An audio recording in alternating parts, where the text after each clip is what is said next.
로마서 15장 13절에서 33절 말씀을 제가 봉독하겠습니다.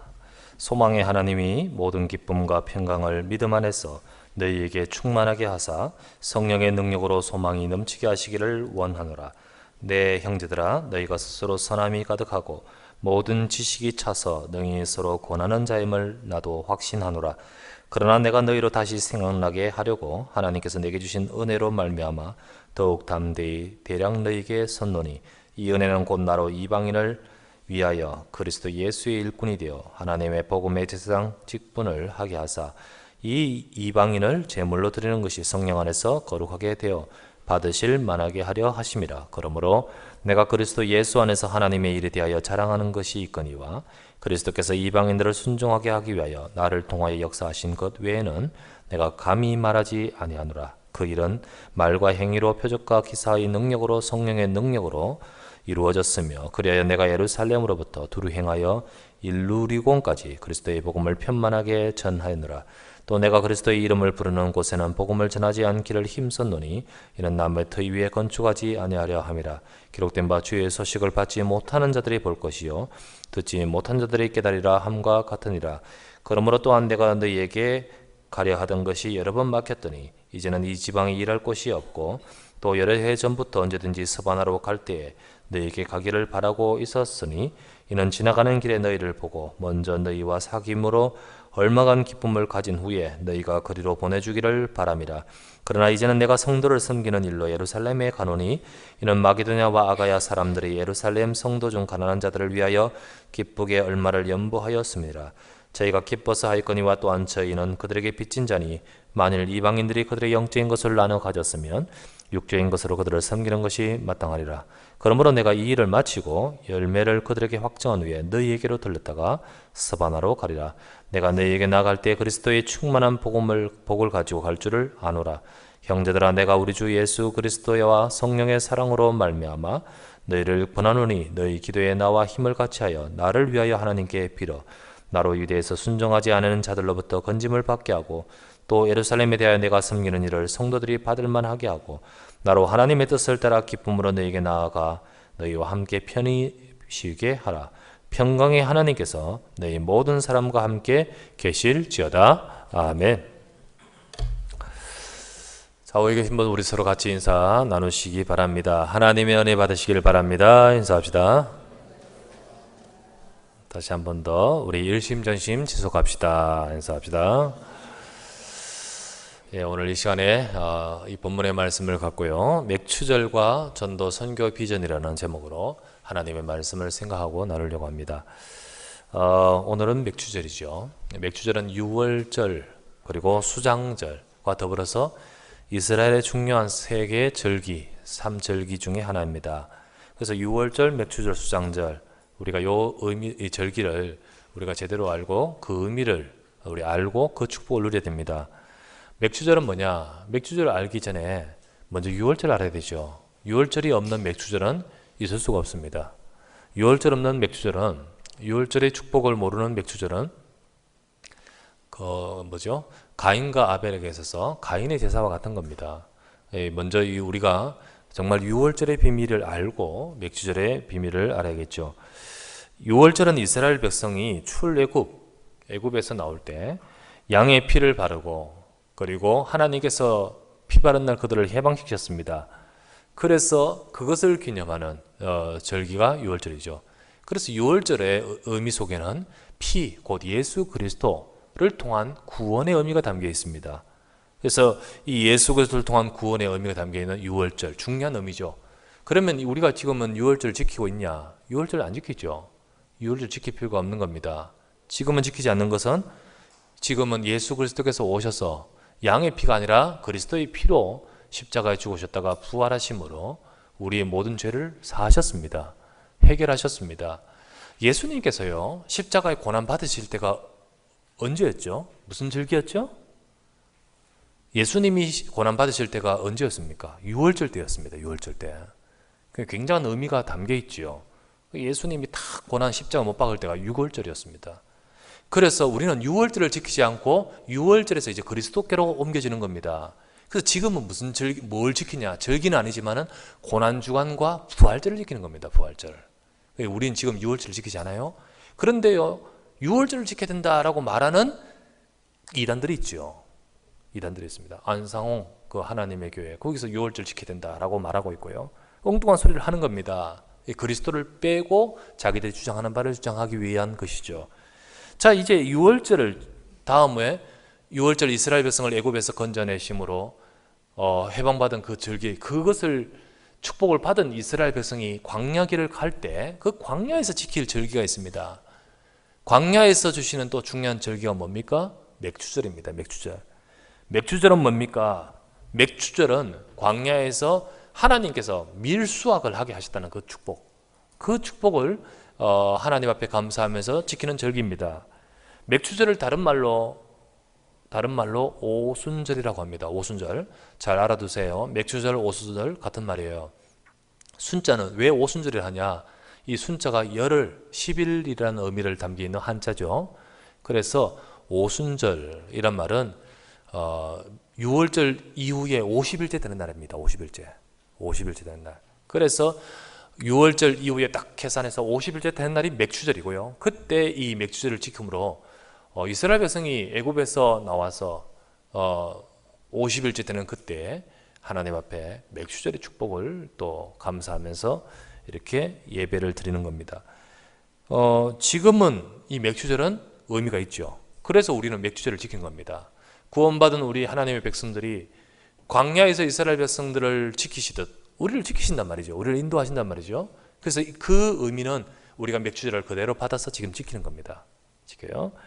자, 그 다음에 이제 수장절은 뭐냐? 수장절은 바로 이스라엘 백성이 저 가을쯤에 하나님께 주신 열매, 특별히 이 열매의 그 수확들을 하나님 앞에 감사하면서 보관하는 겁니다. 수장절이라는 것은 거두어서 보관한다는 의미인데, 바로 이것은 하나님이 주시는 풍성함, 그리고 거두어서 보관할 정도의 풍성함을 의미합니다. 자, 이거는 지금 저와 여러분들은 우리가 추수감사절 의미를 생각하면 됩니다. 꼭 같은 건 아니지만은 그렇게 생각하시면 됩니다. 자, 이와 같이 이 모든 절기들이 이스라엘 백성을 애굽에서 건져내신 그들에게 광야에서 그들을 걸어가는 동안에 하나님께 주신 이 절기들을 지키게 나가셨습니다. 하나님은요, 이스라엘 백성을 광야에서 내버려 두지 않고 함께 하셨습니다. 그리고 하나님은 그들을 인도하셨습니다. 자, 이렇게 하나님의 복음, 그리스도의 복음 받은 하나님의 백성들을, 저와 여러분들을 하나님은 복음 가진 하나님의 백성들은 반드시 인도하시고 그리고 책임지십니다. 복음 있습니까? 그리스도가 계십니까? 그리스도의 백성입니까? 하나님은 저와 여러분의 모든 것들을 책임지시고 함께 하십니다. 하나님은 지금 이 자리, 바로 지금 이 시간에 성령으로 함께 하시는 것입니다. 그래서 우리는 이 축복을 내 삶에 누려야 된다는 거예요. 여러분과 제가요, 이 복음 그리스도를 알고 있는, 예수는 그리스도의 이 복음의 비밀을 알고 있는 하나님의 백성들이 내 현장, 내 삶 속에서 이 축복을, 성령으로 함께 하시는 이 축복을 내 삶에 누려야 되는 것입니다. 여러분과 우리도 지금 광야 생활을 하고 있습니다. 아니, 이게 광야냐? 그 말이 아니고요.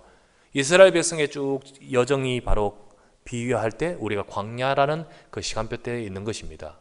그러면 이 광야 때 이스라엘 백성에게 함께 하셨던 하나님께서는 오늘날 지금도 저와 여러분이 함께 하시면서 저 가나안 땅, 미래의 목적지를 향하여 가듯 우리가 그것이 천국이기도 하고 혹은 우리가 세계복음화기도 하는데 그 목적지를 향하여 나가는 여정 속에 있는 것입니다. 그렇다면 이 광야 생활 속에서 우리가 누려야 될 축복이 뭐죠? 맥주절의 축복인 거예요. 맥주절의 축복과 우리가 이 수장절의 축복을 누리는 겁니다. 하나님이 주신 이 맥주절의 축복을, 바로 유월절, 맥주절, 수장절의 축복을 이 광야에서 누리는 것입니다. 오늘도 우리는 이 축복을 누려야 되겠는데요. 오늘 본문의 말씀을 보십시오. 13절을 보십시오. 13절을 같이 합독해서 읽겠습니다. 합독합시다. 소망의 하나님이 모든 기쁨과 평강을 믿음 안에서 너희에게 충만하게 하사 성령의 능력으로 소망이 넘치게 하시기를 원하노라. 우리 속에 이게 있어야 된다는 거예요. 여러분, 우리 속에 정말 하나님의 은혜 속에 기쁨과 평강을 믿음 안에서 충만하게 하사, 그리고 성령의 능력으로 이 땅을 살아가면서 저 영원한 저 천국, 또 앞으로의 미래를 우리 바라보면 소망 가운데서 성령의 능력으로 살아가는 저와 여러분 되셔야 되는 것입니다. 이 구절이 꼭 맥추절을 의미하는 구절은 아니지요. 하지만 지금 너희 하나님 백성들 너희가 이 축복을 누리며 살라는 이 말은 바로 오늘날 우리가 이 시간 내 현장에서 이 축복을 누려야 된다는 거예요. 이 축복. 여러분 정말로 여기에 말씀대로요, 기쁨과 평강을 믿음 안에서 충만하시기를 바랍니다. 성령의 능력으로 소망 가운데서 승리하는 삶을 사시기를 바랍니다. 우리가 그리스도의 복음 가진 자는 광야 생활 속에서요, 이 능력으로 살아가야 되는 거예요. 이 기쁨과 믿음과 그리고 충만함으로 살아가야 되는 거예요. 이것이 바로 우리에게 회복되고 누려져야 될 것입니다. 이게 바로 맥추절의 의미와 같은 거거든요. 자, 이것을 충만히 누리고 있는 바울이 성도들에게 너희가 이렇게 누려지기를 원한다라고 말하고 있습니다. 자, 그렇다면 우리는 어떻게 하면 이 축복을 누릴 수 있을까요? 우리는 어떻게 하면 우리의 삶 가운데서 승리하면서 이 말씀대로 정말로 우리의 기쁨과 평강을 믿음 안에서 충만하게 하시고 성령의 능력으로 소망이 넘치게 하여 우리의 삶에 정말 하나님이 함께 하시는 축복을 누리는 삶으로 나갈 수 있을까요? 오늘 우리는 이 축복을 누리는 우리가 되기 위해서 맥추절과 연관지어서 오늘 생각하려고 합니다. 자, 우리는 그 축복을 우리의 현장, 광야 같은 현장에서 이 축복대로 충만한 삶이 될 수 있기 위해서 어떻게 해야 될까? 첫 번째입니다. 여러분, 내게 주신 은혜에 감사함이 있어야 됩니다. 내게 주신 은혜에 감사함이 있어야 됩니다. 그래서 첫 번째, 감사와 맥추절, 이게 두 개가 연관돼야 됩니다. 오늘 맥추절을 맞아서요, 내게 주신 은혜에 대한 감사함이 있어야 된다는 거죠. 오늘 15절 바울의 고백을 보시기 바랍니다. 바울이 이런 고백을 하고 있습니다. 너희가 바로 이런 충만함이 이기를 원한다라고 하면서 바울은 이어서 하는 말이 15절. 그러나 내가 너희로 다시 생각나게 하려고 하나님께서 내게 주신 은혜로 말미암아 더욱 담대히 대략 너희에게 선노니. 바울이 지금 말하고 있는 저 로마 교인들을 향하여 말하고 있는 이 바울은 자신에게 주신 그 은혜를 갖고 말하는 겁니다. 우리의 삶 속에서 어떻게 너희도 어떻게 우리가 소망 가운데 기쁨과 믿음으로 충만한 삶이 될 수 있을까요? 여러분과 저는요, 오늘 이 시간 이 자리에 그 충만한 기쁨을 누리기 위해서는 먼저 내게 주신 은혜를 알아야 되는 거예요. 내게 주신 은혜. 내게 주신 은혜가 있습니다. 바울은 그 은혜를 가지고 있지 않습니까? 내게 주신 은혜로 말미암아. 바울은 하나님께서 자기에게 주신 은혜를 잘 알고 있습니다. 맥추절이 뭡니까? 하나님이 내게 베풀어 주신 은혜를 알고 그게 감사하는 거 아니겠습니까? 하나님이 내게 베풀어 주신 은혜. 여러분과 제가요, 진짜 하나님 앞에 베풀어 주신 은혜에 감사하면서 감사해야 될 은혜가 무엇이죠? 여러분, 우리가 하나님 앞에 참 내가 받은 은혜에 감사해야 되는데 내가 감사해야 될 은혜가 무엇입니까? 가장 먼저는요, 복음을 통해 나를 건져내 주신 구원 아니겠습니까?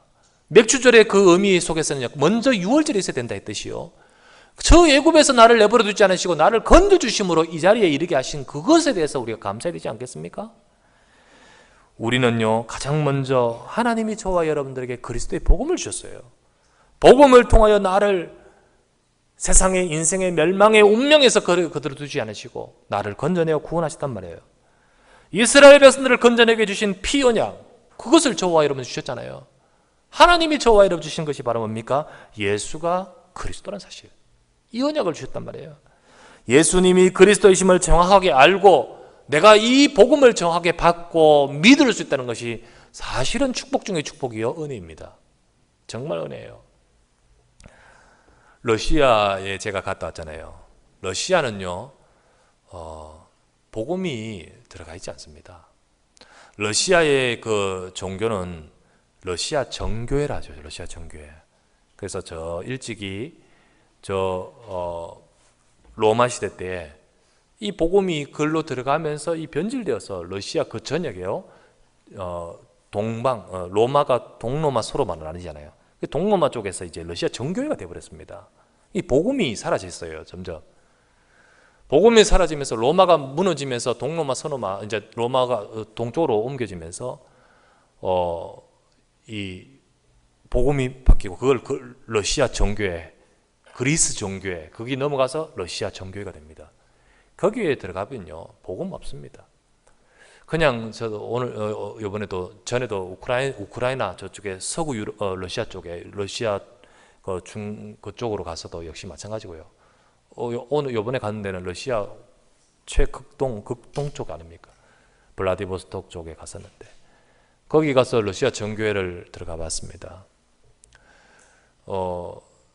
들어가 보면 전면에요. 어떤 그림이 이제 그림이 아니고 이제 쫙 완전히 예수님 딱 중간에 이렇게 그림이 있고요.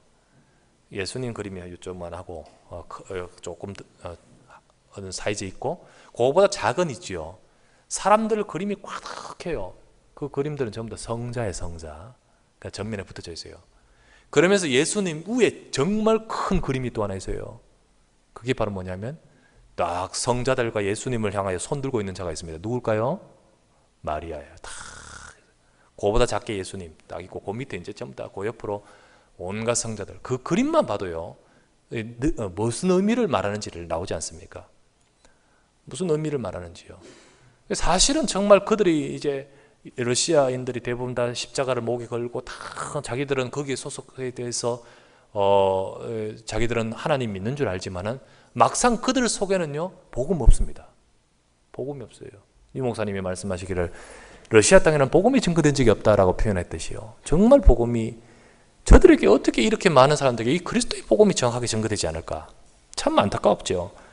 여러분과 제가요 복음을 알고 있다는 것이 얼마나 중요한지 몰라요. 바울이 그렇게도 지식이 뛰어난 사람이었지만 복음 모르고 철저하게 율법을 철저히 지키면서 그것이 길인 줄 알잖아요. 사람들도요 자기 나름대로 복음 모른 채 철저하게 뭔가를 행하고 있는 겁니다. 그러던 어느 날 바울이 복음을 알겠단 말이에요. 복음을 알게 됐단 말이에요. 이게 은혜 아닙니까? 하나님이 내게 주신 은혜란 거예요. 여러분과 제게도요 예수님이 누구신가를 아는 것은 하나님의 축복입니다. 하나님의 은혜예요. 이거를 알게 된 거예요. 더 나아가서 이 예수 그리스도로 말미암아 저 양의 피 바른 날 끝나듯이 그리스도로 말미암아 우리는 죄와 사탄의 저 모든 인생의 원죄의 문제에서 우리를 건져주시고 하나님 백성 되게 하신 거 아닙니까? 그리고 나서 우리를 향하여 우리에게 더 나아가서 복음받은 하나님의 백성을 이 하나님 인도하시는 거 아닙니까? 이거를 우리가 감사해야 되는 거예요. 여러분 이스라엘 백성이 무엇을 감사하는 겁니까? 맥주절의 의미는 나를 건져내심, 양의 피로. 그리고 이 시간 이 자리에 주님이 나를 인도하심. 하나님이 맥주절, 맥주 바로 이렇게 우리를 이끄사 광야에서도 이 축복을 주셨다는 거죠. 하나님은 광야에서 이스라엘 백성을요 정말 생수를 나게 하시고 만나와 메추라기를 주시고 그리고 필요한 것들을 공급하시고 무엇보다도 말씀으로 인도하셨습니다. 하나님은 저와 여러분을 지금 그렇게 인도하고 계셔요. 우리는 그것에 대해서 감사가 있어요. 그 은혜. 그러면서 더 중요한 것은요. 이렇게 우리를 하나하나 이끄시는 가운데서 하나님은 저와 여러분을 통하여 이 세상에서 이 복음의 증인이 되는 제사장적 사명에 이르게 하시는 겁니다. 그것을 두고 하나님께서 이스라엘 백성을 이끄시는 거고 또 저와 여러분을 이끄시는 겁니다. 자, 출애굽기라는 성경은 이스라엘 백성을 애굽에서 건져내어서 주신 말씀 아닙니까? 출애굽기 19장에서 보면 이렇게 나오죠. 출애굽기 19장 4절에서 6절의 말씀에 자 이렇게 말하면 내가 애굽 사람에게 어떻게 행하였음과 내가 어떻게 독수리 날개로 너희를 업어 내게로 인도하였음을 너희가 보았지 않느냐. 세계가 다 내게 속하였나니 너희가 내 말을 잘 듣고 내 언약 딱 지키면 너희는 모든 민족 중에서 내 소유가 되겠고 너희가 내게 대하여 뭐가 된다고요? 제사장 나라가 되며 거룩한 백성이 되리라. 자, 너희는 이 말을 너희 이스라엘 자손에게 전할지어다. 이것 때문에 너희를 건져냈다는 거 알겠습니까? 이것 때문에 너희를 내가 특별하게 세계가 다 속하였지만 너희는 내게 거룩한 백성이라는 거 아닙니까? 우리가 하나님께 진짜 감사해야 될 것은요. 이렇게 우리를 인도하셔서 이 세상의 복음의 증인, 곧 복음의 제사장 사명되는 이 축복을 주시는 겁니다. 오늘 바울이 내게 주신 은혜를 고백하잖아요. 내가 받은 이 은혜를 고백하면서 16절을 보실까요? 자, 이 은혜가 어떤 은혜입니까? 합독합시다. 16절 시작. 이 은혜는 곧 나로 이방인을 위하여 그리스도의 예수의 일꾼이 되어 하나님의 복음의 제사장 직분을 하게 하사 이방인을 제물로 드리는 것이 성령 안에서 거룩하게 되어 받으실 만하게 하려 하심이라. 하나님이 바울에게 주신 이 은혜가 자기로 하여금 예수의 일꾼이 되어서 복음의 제사장 직분을 이루게 하셨다는 거예요. 이것이 바로 바울이 자기 받은 은혜를 고백하지 않습니까? 바울은 원래 핍박자였잖아요. 복음에 거스르는 자였잖아요. 복음의 반대자였잖아요. 그런데 그를 하나님께서는 그냥 두지 않으시고 복음의 제사장의 직분을 허락하셨다는 거예요. 그래서 하나님 모르고 떠나 있는 그들을 향하여 건질 수 있는 복음의 제사장 직분을 감당하도록 만드신 거 알겠습니까? 이스라엘 백성을 애굽에 건져내었을 때 다 하나님이 바로 출애굽기 19장에 말씀을 주시면서 결국은 너희를 건져내므로 정말 너희들이 감사해야 될 것이 뭐냐? 나를 건져주심. 또 이 광야에서 인도하심. 우리를 통하여 제사장 나라로 세우심. 진짜 감사해야 될 거 알겠습니까? 우리가 받은 은혜가 무엇인지를 알아야 됩니다. 내가 받은 은혜가 무엇인지. 우리는 그 은혜가 우리 속에, 우리 삶 속에 함께하고 있습니다. 여러분, 하나님이 우리도 구원하시고 오늘도 하나님은 우리와 함께하시고 더 나아가서 저와 여러분들도 역시 마찬가지로 전도자의 직분에 이르게 하셨습니다. 베드로전서 2장 9절 말씀에 뭐죠? 너희는 택하신 족속이요 왕같은 제사장들이요 거룩한 나라요 그의 소유된 백성이니. 똑같이요. 아까 출애굽기 19장 말씀. 이는 너희를 어두운 데서 불러내어 그의 귀한 빛에 들어가 계신 이의 덕을 선포하게 하려 하심이라. 하나님은 저와 여러분에게 주신 은혜, 이 은혜를 우리가 알고 이 은혜의 진정으로 우리가 감사함이 이루어질 때 사실은 우리가 정말 광야에서 승리할 수 있습니다. 정말 우리는 광야에서 정말 하나님 주신 기쁨과 평강으로 넘치는 가운데서 성령의 능력으로 승리할 수 있습니다. 오늘도 여러분과 제게 주신 은혜에 충만함이 있기를 주 예수 이름으로 축원합니다. 두 번째입니다. 우리는 어떻게 하면 이 축복을 누리는 저와 여러분 될까? 오늘 본문의 말씀을 갖고 볼 때 두 번째는 전도와 선교의 비전을 갖는 맥주절이 되어야 되겠습니다. 예, 비전과 맥주절의 단어를 찾으셔야 됩니다. 비전과 맥주절. 맥주절이 무슨 전도 선교와 연관되어 있냐? 우리는요, 이 축복을 놓치지 말아야 됩니다. 우리가 중요한 두 번째 맥주절에서 붙들어야 될 의미가 전도 선교의 비전입니다. 맥주절은요, 전도와 선교의 의미를 담고 있어야 온전해집니다. 여러분과 제가 강단에 곡식을 딱 갖다 놓고 그리고 앞에서 쌓아놓고 예배 드린다고 맥주절을 올바르게 지킨 것은 아닙니다. 맥주절을 통해서 제일 먼저는 하나님의 은혜, 내게 주신 은혜를 알고 감사하면서 두 번째는 뭐냐 하면 거기서 나가서 전도와 선교의 비전입니다. 이것이 너무 정확한 것은 받은 은혜를 아는 사람은 이 은혜를 어떻게 줘야 될지라는 것에 나오게 되어 있는 겁니다. 그것이 바로 정말 은혜 제대로 받은 사람의 정상적인 성령의 인도하심입니다. 우리가 받은 은혜를 통해서 나를 이렇게 세상과 같은 축복의 자리에 이르게 하셨구나. 그러면 나를 통하여 어떻게 이방인을 살릴까 하는 전도와 선교에 대한 비전이 나오게 되는 거죠. 조금 전에 맥주절의 다른 이름이 뭐라고 했습니까? 맥주절 다른 이름이 오순절이라 했죠. 오순절 알아둬야 됩니다. 오순절. 근데 오순절이라는 단어가요, 우리에게서 굉장히 중요하게 쓰인 단어가 어디입니까? 사도행전 2장 아닙니까? 그죠? 사도행전 2장. 예수님이 제자들에게 성령을 주실 것을 약속하셨습니다. 성령 주신다.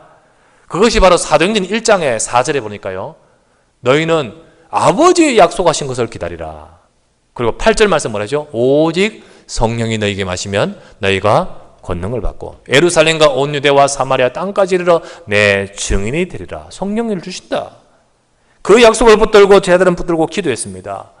그게 언제 주실지 모르지만 아버지 주실 약속을 붙들고 기도하는, 그냥 예루살렘에서 기다리라. 주신다.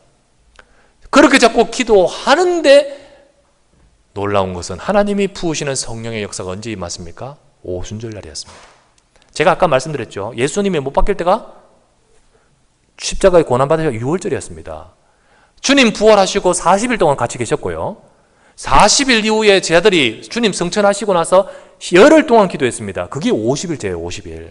그때가 오순절인 거예요. 그게 바로 맥주절입니다. 곧 맥주절 50일 오순절 때 하나님의 성령이 임하셨어요. 그게 마가다락방이잖아요. 거기에 마가다락방에 하나님이 약속하신 대로 성령을 부어주시는데 그때가 바로 오순절. 그래서 우리가 맥주절의 의미는 오순절과 더불어서 우리가 뭘 붙들어야 되냐면 사도행전 1장 8절인 겁니다. 하나님은 저와 여러분들이 단순히 곡식 쌓아두고 감사합니다 이게 아니고요, 내게 주신 은혜를 알고 그 은혜 속에서 전도와 선교에 대한 비전을 갖는 것이 진정한 맥주절의 의미라는 거예요. 의미.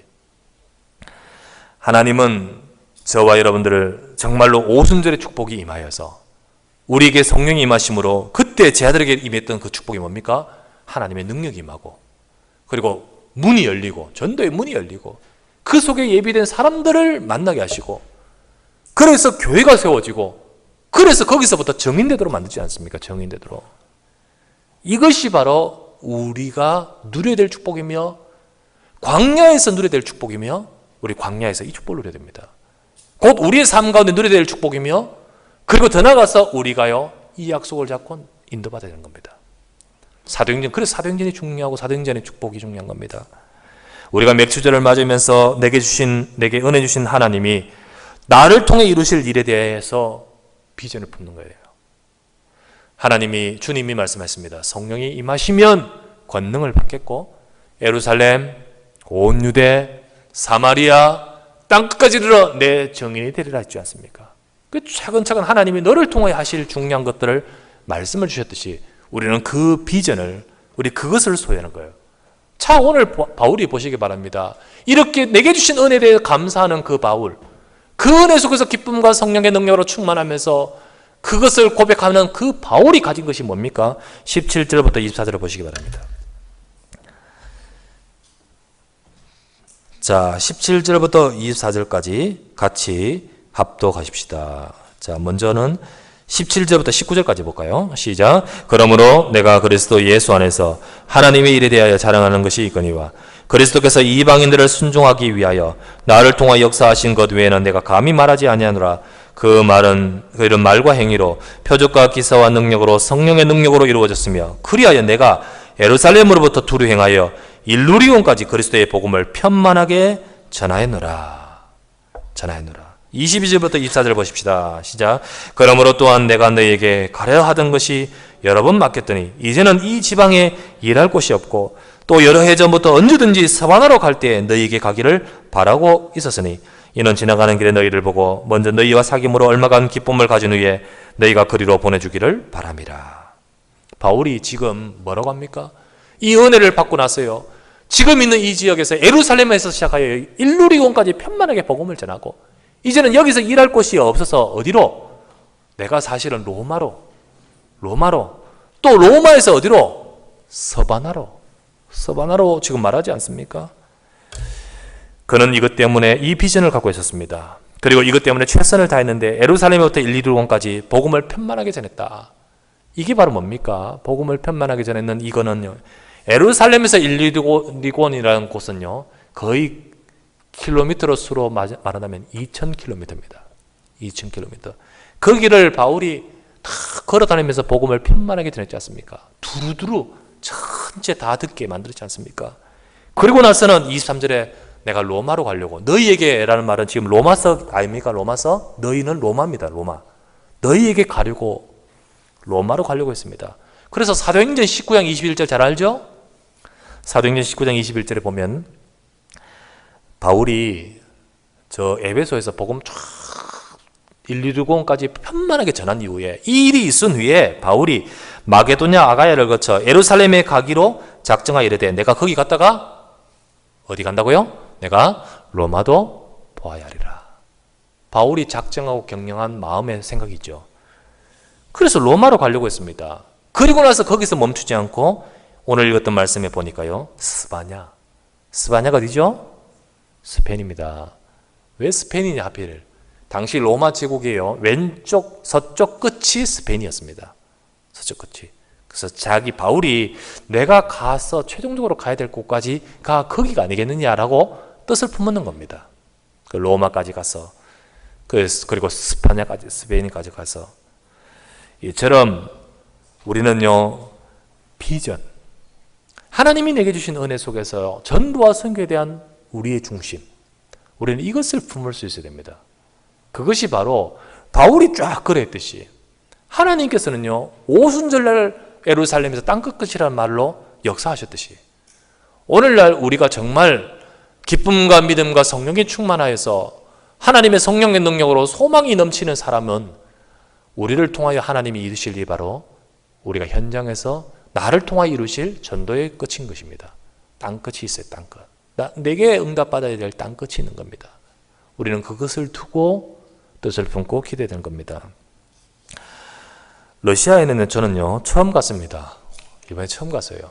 러시아는 처음 갔고 그 중에 러시아 뭐 중심부가 있는데요. 그 중심부 안 가고 저 소위 말하는 변방 아닙니까? 연해주, 저 북한 위쪽에 연해주 거기에 갔습니다. 거기는요, 우리 민족의 한이 담겨 있는 지역이죠. 한이 거기에 서려져 있는 지역입니다.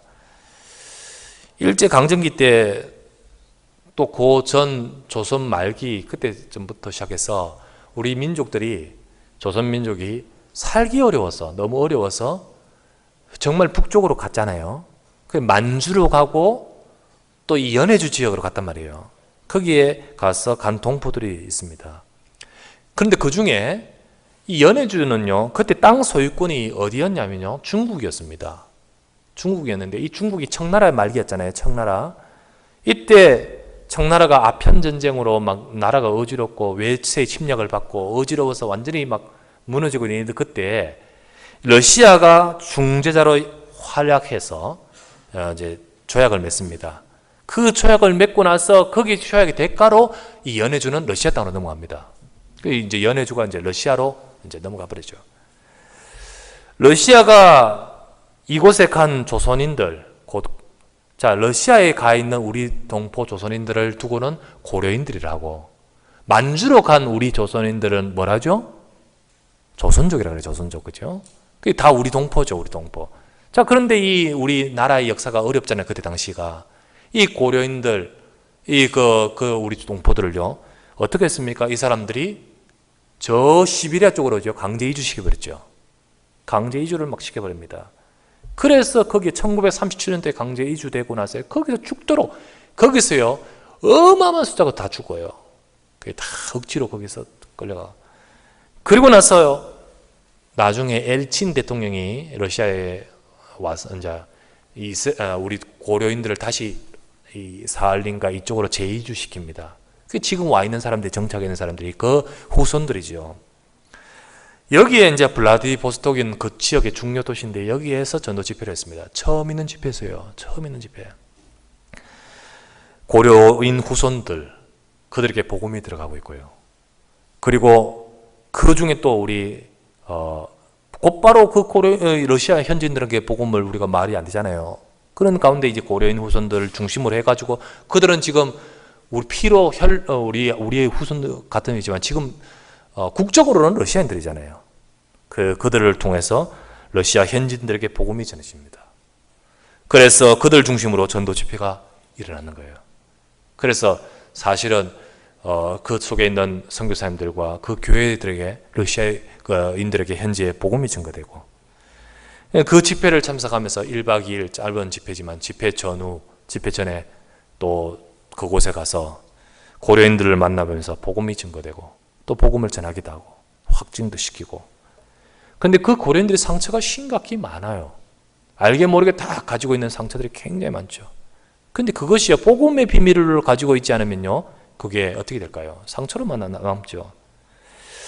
그 이후에 집회가 끝나고 제가 목요일날 돌아와야 되는데 목요일날 돌아오지 않고 어제 왔어요.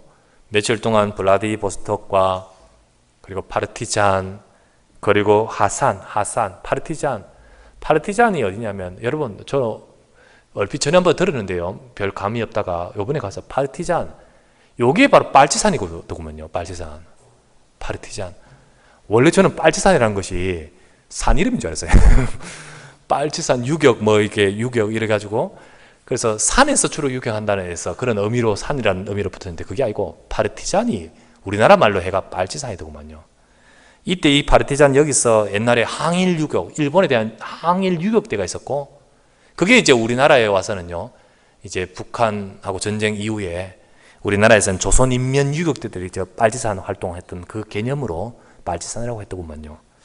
어쨌든 그 파르티잔과 그 하산은 바로 저 두만강 끝발이 저 러시아하고 접경지대 하산입니다. 거기에 함부로 갈 수 없는 곳에 가서 그 지역에 있는 선교사님과 그곳에 가서 교회와 돌아보고 선교의 비전을 나누고 몇몇 목사님들과 더불어 또 복음도 고린도에 전하기도 하고 기도도 같이 하고, 거기서 정말 하나님이 이 고려인들과 또 하나님이 우리 민족과 하나님이 정말 왜 우리 민족의 아픔 속에서 무슨 일을 하실지에 대한 선교에 대한 비전, 좀 이것을 좀 볼 수 있는 그런 시간들로 가졌습니다.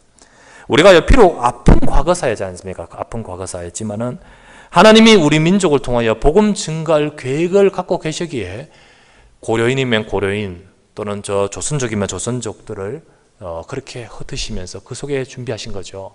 만약에 그것이 발견되지 않으면 인생의 아픈 역사는 그대로 아픈 역사로만 남는 거예요. 하지만 그것이 발견되질 때 하나님께서 우리를 통하여 하실 일들이 바로 무엇인가를 그들이 알게 될 때 그때부터 응답이 시작되는 거죠. 지금도 마찬가지입니다. 역시 저와 여러분의 인생을 통해 하나님이 하실 이들 비전을 찾아야 되는 거예요. 나를 통하여 하나님이 내게 허락하신 땅끝. 그 현장은요, 독립운동의 현장입니다. 독립운동 현장. 우리나라의 그 정치적 아픈 역사 속에서요, 정말로 이제 나라를 넘어 외국 아닙니까? 그 외국에서 국외에서 독립운동을 펼쳤던 현장이 바로 만주요 그리고 연해주 아닙니까? 그 독립운동을 위해 목숨을 바친 독립투사들, 거기 세우신 임시정부를 만들고 거기서요 국외에서 군사훈련을 시켰어요. 어느 정도 가지고 있냐면요, 군사훈련을 시키는 그 현장, 거기서 군대들을 형성해가지고 목적은요 조선으로 돌아와서 일본을 몰아낸다는 목적을 가지고 있더구만요. 와, 비전도 크지요. 비전도 크죠. 이제 이거는 육신적이고 정치적이고 나라의 독립이 아닙니까? 그런 비전을 갖고 하면서 실제로 강행해서 막 밀고 내려와서 막 들어왔는데 실패했잖아요. 그 군대는 다 이기지 못했죠. 실패했죠. 실패하고 나서 그러면 여기서 주저앉을 것인가? 그럴 수 없다 라고 하면서 중요한 것을 결의했는 것이 바로 안중근 의사의 이토 히로부미 저격이었더구만요. 그래서 이토에 사살하는 거예요. 이 모든 일들이요, 사실은 그들 속에는요 우리 민족의 독립이라는 비전을 품고 했는 거 아닙니까? 그 속에서 내가 해야 될 일을 하면서 초계같이 목숨을 던지면서 헌신했던 그런 독립투사들의 땅이 그것이었고, 또 그 현장이 그런 아픔이 있는 곳 아니겠습니까? 그것을 쭉 돌아다보면서 영적인 것도 보면서 우리는 정말로 우리는 뭘 해야 되죠? 우리는요, 저와 여러분들은 바로 영적인 독립, 우리는요 정말 이 영적인 현장의 정복, 영적인 해방에서요. 그래서 나를 통하여 한 지역에 복음을 편만하게 전하고, 여러분 오늘 바울이 말했듯이요, 예루살렘으로부터 일루리온까지, 그리고 이곳에서 보다 이제는 더 나가서 너희에게, 나는 스바냐까지라고 표현하지 않습니까? 이와 같이 저와 여러분을 통하여 한 지역에 복음을 편만하게 전하고, 저 독립운동 투사들도요 비전을 갖고 거기에 수고하면서 나갔던 것처럼 우리는 그런 차원이 아니잖아요. 영적인 정복이잖아요. 우리는 영적인 해방이잖아요. 이런 비전과 하나님이 우리를 향하여 베푸신 은혜 속에서, 그 은혜 속에서 우리가 정말 가져야 될 맥주절 속에서 우리가 가져야 될 오순절 속에서 우리가 가져야 될 땅끝이라는 비전이 있어야 되는 겁니다. 비전. 오늘도 우리는요 전도와 선교의 비전을 갖는 오순절 맥주절이 되시기를 주의 이름으로 축원합니다. 나를 통하여 이루실 전도, 나를 통하여 이루실 선교, 하나님 정말로 나를 통하여 내가 로마도 보아야 하리라, 내가 스바냐까지 가리라 라는 바울의 그 중심처럼, 하나님 우리가 내가 복음을 편만하게 전해야 될 곳은 어디지요? 내가 정말로 전해야 될 현장은 또 어디죠? 우리가 이 시간 이런 마음을 품고 나아갈 수 있는 그런 맥주절과 오순절이 되시기를 주의 이름으로 축원합니다. 세 번째입니다.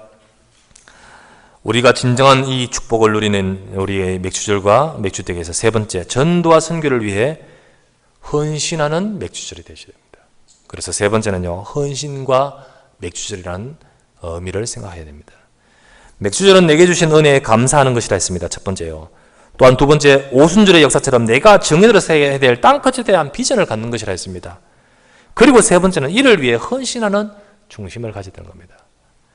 초대교회 성도들과 수많은 전도자들은 하나님이 그들을 통해 하실 세계복음화의 비전, 오순절날 그들에게 주셨던 약속대로 땅끝까지 이르러 정인되리라는 그 비전을 갖고 거기에 자신을 헌신했지 않습니까? 우리에게 주신 전도와 선교의 비전을 위해서 내가 해야 될 것이 약한 것이라 할지라도 조그만 헌신이지만은 거기에 나를 드릴 때 거기에는 하나님의 역사가 나타나는 거예요. 하나님의 역사가 거기에 시작되는 것입니다.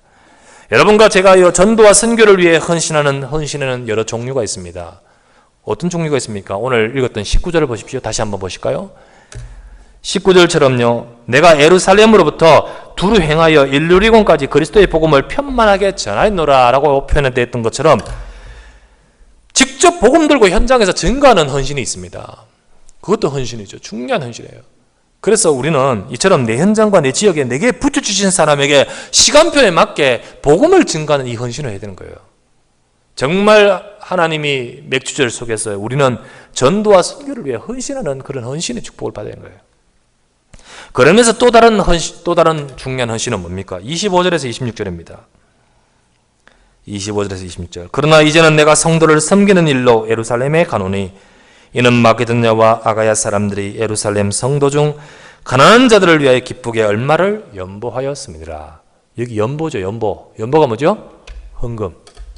바로 헌금으로 이 세계 복음화, 바울이 움직이는 이 모든 것들 속에 헌금으로 해서 전 세계 교회가 세워지고 두루두루 전 세계 복음하는데 이것을 드리기를 원합니다라는 헌금으로 드리는 헌신이 있어요. 여기 헌금으로 드리잖아요. 그러면서 30절 보십시오. 30절. 같이 30절 시작 같이 읽겠습니다. 시작.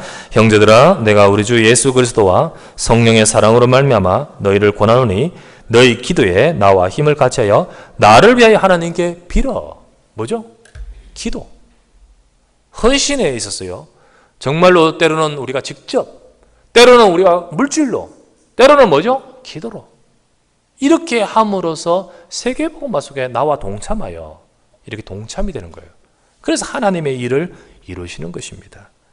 여러분 결론을 맺습니다. 이 시간 맥주 감사절에 우리는 다시 한번 세 가지 대지로 먼저 내게 주신 하나님의 은혜에 감사하며 그러면서 어떻게 전도와 선교에 대한 진정한 비전을 내게 주신 오순절의 비전을 가지며 세 번째는 뭐죠? 그 오순절을 통해서 하나님은 저 땅끝까지 이르러 헌신했던 초대교회처럼 우리도 또한 헌신함으로 여기에 동참할 수 있는 우리가 되셔야 되겠다. 오늘 바울이 로마서 15장에서 내게 주신 은혜를 고백하고 또 내가 여기서 예루살렘에서 일리리곤 넘어서서 저 로마와 스바냐라는 비전을 갖고 그것을 두고 때로는 직접적으로 때로는 헌금으로 때로는 기도에 같이 함으로써 이렇게 헌신에 행했던 것처럼 저와 여러분도 바로 그런 축복을 누릴 수 있는 그 시간 되기를 바랍니다. 오늘 특별히 또 감사의 예물도 드리지 않습니까? 이것은 감사의 예물인과 동시에 전도와 선교를 위한 바로 이 감사함 그리고 전도와 선교에 대한 비전 그리고 여기에 대한 헌신과 더불어서 드려지는 예물이 되셔야 됩니다. 특별히 우리 산업인들 우리 정말 오늘도 산업선교 하는데요. 산업인들 그리고 또한 우리 각 직장의 현장의 경제인들은 이 속에서 하나님 맥주절이 뭡니까? 하나님 주신 축복 그런 수확을 거두게 하옵소서. 경제 축복이 어디서 나옵니까? 하나님의 은혜에 감사함과 더불어 정말 이 주신 것을 가지고 전도와 선교에 대한 비전과 헌신이 있을 때만이 진정으로 하나님은 더더욱 그 속에 부으시는 산업의 축복을 받지 않겠습니까? 우리가 경제와 산업, 우리 세계복음화의 축복 속에 이 응답도 받아야 됩니다. 그래서 우리가 이런 응답과 축복을 누리는 우리 그 언약을 잡는 오늘 맥주절이 되기를 바랍니다. 그래서 정말 하나님이 축복하시는 경제도 되어지고 우리의 삶이 되어지시기를 우리 주 예수 그리스도 이름으로 축원합니다. 하나님 감사를 드립니다. 오늘도 주님 앞에 함께 모여 맥주절을 우리가 하나님 앞에 감사하면서 그 속에서 담겨있는 은혜와 그 속에서 우리 주시는 비전과 그 속에서 우리가 해야 될 헌신을 붙들기를 원합니다. 참으로 아버지 하나님이여 우리 인생이 하나님이 주신 은혜 속에서 저 애굽에 있듯이 재앙 속에 멸망 속에 있지 않고 우리를 건져내어 하나님 백성 삼으셨는데 이제는 복음의 제사장 직분을 감당하면서 하나님이 우리를 통하 이루실 일에 쓰임받을 수 있도록 역사해 주시옵소서. 오늘도 주의 사랑하는 백성들과 저들의 가정과 삶을 축복하사 참으로 아버지의 맥주절의 축복이 저들 위에 임하게 하옵시고 더 나아가서 세계복음화의 땅끝의 축복으로 나갈 수 있도록 인도하여 주시옵소서. 우리 구주 예수 그리스도의 이름으로 간절히 기도드리옵나이다. 아멘. 찬송가 518장 찬양하시면서 준비하신 예물 드리도록 하겠습니다.